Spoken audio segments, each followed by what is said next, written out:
안녕하세요. 부평구의회 의정알림위의 유가연입니다. 건강하고 행복한 구민 여러분의 삶을 위해 부평구의회도 의정활동에 더욱 힘을 쏟고 있습니다. 부평구의회는 지난 5월 6일부터 제235회 임시회를 개회했는데요. 함께 만나보시죠. 병원이 되었으므로 제235회 인천광역시 부평구의회 임시회 제1차 본회의를 개회하겠습니다. 개회식 직후 열린 제1차 본회의에서는 제235회 임시회 회기 결정과 회의록 서명, 휴회 결의 등 각종 안건을 처리했습니다.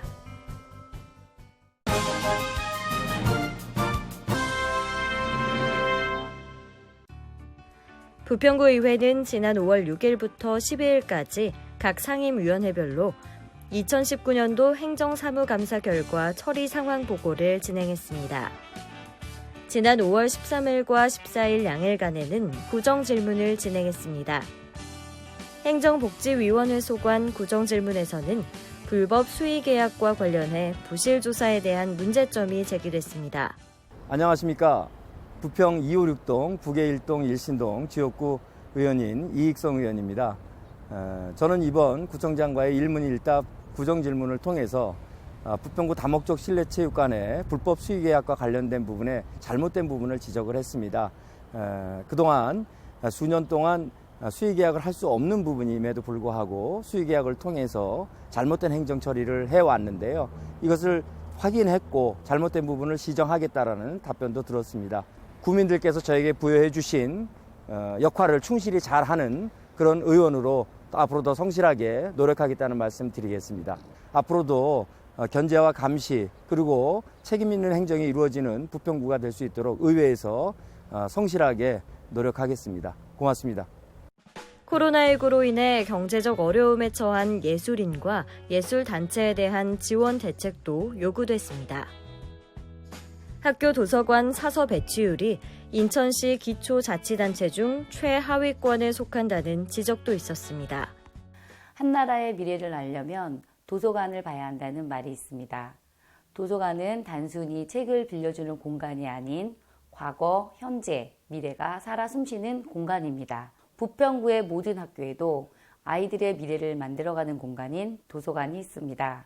이런 공간에서 일하는 사서는 대단한 사람이 아닐 수 없습니다. 사서의 가치는 돈으로 따질 만한 정도를 넘어선다고 생각합니다. 이렇게 중요한 역할을 하는 사서도 없이 먼지만 날리는 학교 도서관이 우리 부평구에만 57%가 있습니다.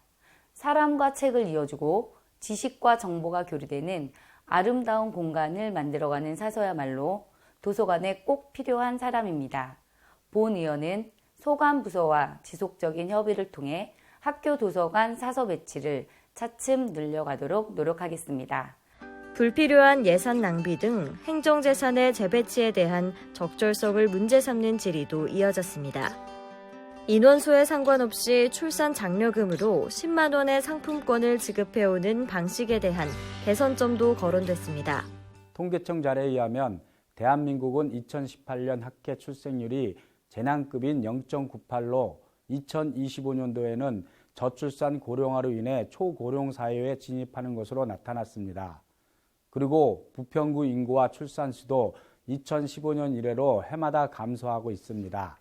우리 부평구가 인천의 다른 군구와 비슷한 수준으로 즉 둘째 이상으로 100만 원씩 지급한다면 14억 5천만 원, 둘째 100만 원, 셋째 이상 300만 원을 지급한다면 19억 2천만 원의 예산이 소요됩니다. 부평구의 본예산 기준 순세계 잉여금은 2020년 420억입니다. 그러므로 부평구는 충분한 예산이 있습니다. 우리 부평구 주민들이 소외감이나 불평, 불만이 없도록 본위원도 구의회 차원에서 출산 장려금 제도가 강화될 수 있도록 노력하겠습니다. 새마을단체 보조금 지원과 관련해 인천시 타 지역과의 형평성에 맞는 보조금 지원 방안에 대한 목소리도 높였습니다. 부평구 풍물단의 활성화를 위한 체계적인 풍물교육 환경의 필요성도 언급됐는데요. 이를 위한 대책에도 관심이 모아졌습니다. 도시환경위원회 소관 구정질문에서는 부평구 시설관리공단의 노상 공영주차장 관리 운영 방안에 대한 개선을 요구했습니다. 부평구 시설관리공단에서 위탁받아 관리 운영하고 있는 직영 노상공영주차장에 투입되는 관리 인력의 인건비 대비 주차요금 수입액은 매우 낮은 실정입니다. 현재 시설관리공단에서 관리 운영하고 있는 7개소 공영주차장의 2019년 한 해 동안의 수입 지출 내역을 보면 수입액은 3억 1,700만 원이고 관리 인력 16명의 인건비 지출액이 7억 5천만 원에 이릅니다. 주차요금 수입금 3억 1,700만 원을 인건비로 충당하고도 구민의 혈세로 무려 4억 3,400만 원이 인건비로 지출이 되었습니다. 많은 혈세를 투입해서 관리하는 노상공영주차장의 유료화를 폐지하고 무료주차장으로 전환하여 무료로 구민들에게 개방해야 한다고 판단이 됩니다. 만일 무료주차 개방이 불가피하기 어려울 경우 주변 상인들에게 적정한 가격의 월정 요금으로 임대하는 방안도 있다고 생각이 됩니다. 제1113 공병부대 부지 활용과 관련해 주민 의견을 수렴한 복합 문화쇼핑센터 유치에 대한 입장도 확인했습니다. 생활쓰레기 배출과 관련해 주민의 이해도를 높이기 위한 주민교육과 홍보 대책 마련도 제기됐습니다. 안녕하십니까. 부평 1동, 부평 4동 지역구 안혜경 의원입니다. 지역을 다니다 보면 쓰레기 문제로 민원을 호소하시는 분들이 많습니다. 쓰레기 종량제가 시행된 지 25년이 지났으나 아직도 주택가 주변이나 도로변에는 배출 방식에 맞지 않거나 무단 투기된 쓰레기가 미관을 해치고 날이 더워지면서 고양이 등 야생동물의 훼손으로 악취의 원인이 되고 있습니다. 재활용 쓰레기를 포함한 생활 쓰레기 배출과 관련하여 주민들의 이해도를 높이기 위한 각 세대별 홍보 전단지 등 적극적인 홍보가 필요하다고 생각이 들어 구정질문을 하게 되었습니다. 앞으로도 깨끗한 부평구를 만들기 위해서 구민과 함께 끊임없이 노력하겠습니다. 부평형 세여주택 사업이 지난 4월 3일로 종료되었는데요. 운영 종료에 따른 문제점과 개선 방안에도 힘이 실렸습니다. 코로나19는 소비 문화에도 변화를 가져왔는데요. 변화하는 소비 형태에 따른 플랫폼 활용 방안도 촉구했습니다. 부평구의 만성적인 주차 문제 등 심각한 주차난 해소를 위한 구정질문도 이어졌습니다. 부설주차장 인근 설치 건축물의 노후화와 도시형 생활주택의 기계식 주차장의 과도한 난립 등 관리 방안이 논의됐습니다. 고령화에 따른 고령 보행자의 교통사고 예방의 중요성도 강조됐는데요. 사고 예방을 위한 정책도 요구됐습니다. 주거 환경 개선에 대한 질문도 이어졌습니다. 이와 관련해 공동주택 관리 지원 사업의 지원금 확대 필요성이 제기됐습니다. 친환경적인 공원 내 어린이 놀이터 조성을 위한 친환경 소재 바닥재와 놀이기구의 설치의 시급함도 강조됐습니다. 부평구의회는 구정질문을 통해 구민의 복지 증진을 위한 방향을 함께 고민하며 대안을 제시했습니다. 부평구의회는 민의를 대변하는 자세로 제235회 부평구의회의 임시회 일정을 모두 마쳤습니다.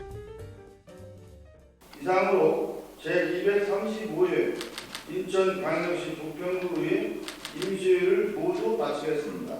단을 선포합니다.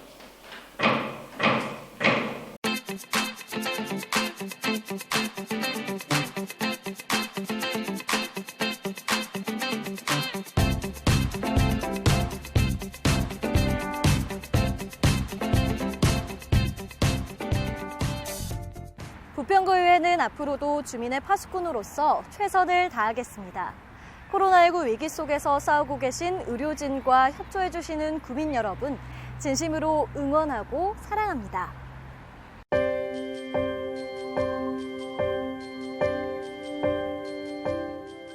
묵묵히 현장에서 헌신하고 계신 의료진 여러분, 일상에서 방역의 주체가 되어주시는 구민 여러분, 감사하고 존경합니다. 코로나19 함께하면 이겨낼 수 있습니다. 힘내세요.